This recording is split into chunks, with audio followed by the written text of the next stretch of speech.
ഉച്ച കഴിഞ്ഞപ്പോൾ ഒരു കോൾ വന്നിട്ടുണ്ടായിരുന്നു, കുറച്ച് വിരുന്നുകാർ ഇങ്ങോട്ട് വരുന്നുണ്ടെന്ന് പറഞ്ഞിട്ട്. പിന്നെ പെട്ടെന്ന് തന്നെ ചിക്കൻ മേടിച്ച് തട്ടിക്കൂട്ടി ഒരു ചിക്കൻ കറി വെക്കാം കേട്ടോ. നല്ല നാടൻ അരച്ചെടുത്ത ചിക്കൻ കറിയാണ് കേട്ടോ, തേങ്ങ അരച്ച് ചേർത്ത ചിക്കൻ കറിയാണ്. പിന്നെ ചപ്പാത്തി ഉണ്ടാക്കുന്നുണ്ട്, ഇതാ തേങ്ങയൊക്കെ തിരിക്കൊണ്ടിരിക്കുന്നുണ്ട് കേട്ടോ. നന്നായിട്ട് ചിക്കനൊക്കെ മസാല ഇട്ട് നന്നായിട്ട് മിക്സ് ചെയ്തിട്ട് തേങ്ങയും കൂടെ അരച്ചൊഴിച്ചിട്ടാണ് നമ്മൾ ഈ ഒരു കറി വേവിക്കാൻ വേണ്ടിയിട്ട് വെക്കുന്നത്.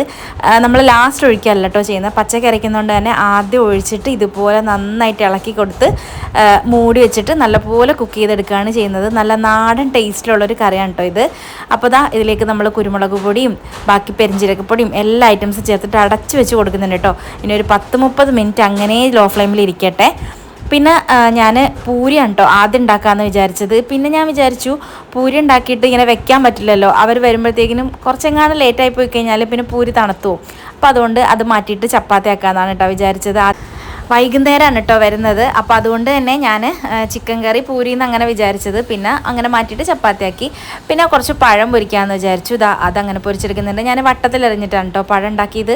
അപ്പോൾ അത് അങ്ങനെ പൊരിച്ചുകൊണ്ടിരിക്കുകയാണ്. പിന്നെ കുറച്ച് നെയ്ച്ചോറും കൂടെ വെച്ചു. ഈ നെയ്ച്ചോറ് വെക്കാനുള്ള കാരണം എന്താണെന്ന് വെച്ച് കഴിഞ്ഞാൽ അവരൊരു 6 മണിയായിട്ടും കണ്ടില്ല കേട്ടോ. 5:30 ആകുമ്പോൾ വരുമെന്ന് പറഞ്ഞിട്ട് ഒരു 6 മണിയായിട്ടും കണ്ടില്ല. അപ്പോൾ ഞാൻ വിചാരിച്ചു ഇനി രാത്രിയത്തേക്കുള്ള ഫുഡ് ആക്കാമെന്ന് വിചാരിച്ചിട്ട് നെയ്ച്ചോറും കൂടെ ആക്കി ചപ്പാത്തി എല്ലാം പരത്തി വെച്ചു. പിന്നെ അതിൻ്റെ ഇടയ്ക്കാണെങ്കിൽ ഉമ്മ കുറച്ച് കപ്പ് ഉണക്കിയത് ഇരിപ്പുണ്ടായിരുന്നു കേട്ടോ. അപ്പോൾ അതെടുത്ത് കഴുകി തന്നു. അപ്പോൾ അത് ഞാൻ വേഗം എടുത്തിട്ട് പൊരിച്ചും കൂടെ വെച്ചു കേട്ടോ. കുട്ടികളൊക്കെ ഉണ്ടാവും, അപ്പോൾ അവർക്കൊക്കെ കൊടുക്കാം ചായമായിട്ടെന്ന് വിചാരിച്ചിട്ട് അതും അങ്ങ് പൊരിച്ചെടുത്തു കേട്ടോ. ഇനിയിപ്പോൾ നോമ്പാണല്ലോ വരുന്നതെന്ന് വിചാരിച്ചിട്ട്, നോമ്പിനൊക്കെ തൊട്ട് മുമ്പാണ് കേട്ടോ ഇവർ വന്നപ്പോൾ. നോമ്പിനൊക്കെ ഈ സാധനം ഇരുന്ന് കഴിഞ്ഞാൽ ഒന്നും ആരും എടുക്കൊന്നുമില്ലല്ലോ, അതങ്ങനെ ഇരുന്ന് പോവില്ലേ. അപ്പോൾ അതുകൊണ്ട് അങ്ങനെ എടുത്തു. ചപ്പാത്തിയൊക്കെ നല്ല സുന്ദര കുട്ടപ്പനായിട്ട് പൊങ്ങി വന്നിട്ടുണ്ട്. നമ്മുടെ നെയ്ച്ചോറും സെറ്റായി.